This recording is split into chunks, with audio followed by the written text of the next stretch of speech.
Jadi mudah-mudahan Allah jaga hati kita, baik ketika kita diuji, bahkan ketika kita diberi nikmat, supaya dalam dua keadaan ini kita tetap menjadi mukmin yang ajaban, yang ideal, yang baik, yang insya Allah Allah suka sama kita. Kalau diuji sabara fakana khairallah, kalau diberi nikmat syakara fakana khairallah. Kalau dia diuji dia bersabar dan itu kebaikan untuk dia. Ternyata diuji ujung-ujungnya baik. Lewat apa ujian menjadi kebaikan? Lewat sabar. Bukankah Allah bilang wabasyiris sabirin? Sampaikan berita gembira kepada orang yang sabar. Ada banyak kebaikan yang Allah sediakan untuk orang yang sabar kalau dia sabar. Dan kalau diberi nikmat syakara. Kalau diberi nikmat dia bersyukur. Fakana khairallah. Kenapa nikmat kok menjadi kebaikan? Maksudnya dengan dia bersyukur Allah tambahkan kebaikan itu. La in syakartum la azidannakum. Jadi orang beriman itu kayaknya hidupnya tuh harusnya sih nggak ada bete-nya. Hidupnya tuh nggak ada istilah, aduh hari ini gue kayak rugi banget nih.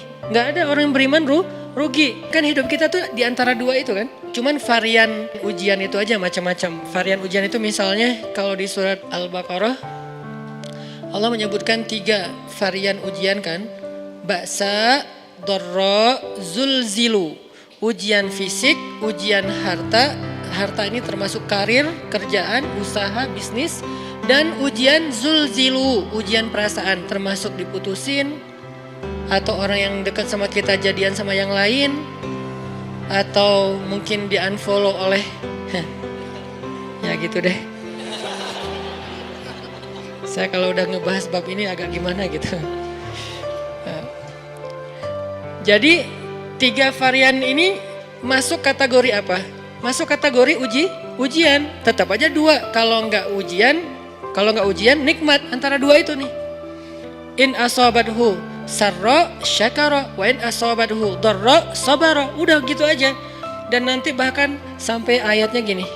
Alladzina yunfiquna fis sarra'i wad dharra. Orang yang tetap beramal soleh lewat hartanya dalam keadaan dia berkelebihan atau dalam keadaan dia kekurangan. Itu mukmin, keren banget gitu. Dia tuh nggak pernah kehilangan kesempatan berbuat baik. Baik beramal soleh ketika dia dalam keadaan dikasih nikmat maupun beramal soleh ketika dia dikasih ujian tetap aja beramal soleh. Contoh yang ayat tadi.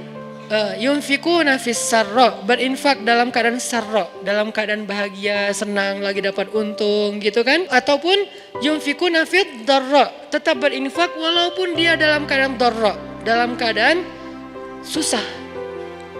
Dalam keadaan dor itu kan bahaya. Nih kalau saya infak nih bahaya nih buat saya nih. Kalau saya kasih nih saya kayak nggak ada tabungan buat mahar nih. Kalau saya kasih ke dia terus saya gimana? Gitu kan? Ini dor banget nih, bahaya banget nih. Tapi dia tetap berinfak. Siapa yang mencontohkan hal seperti itu?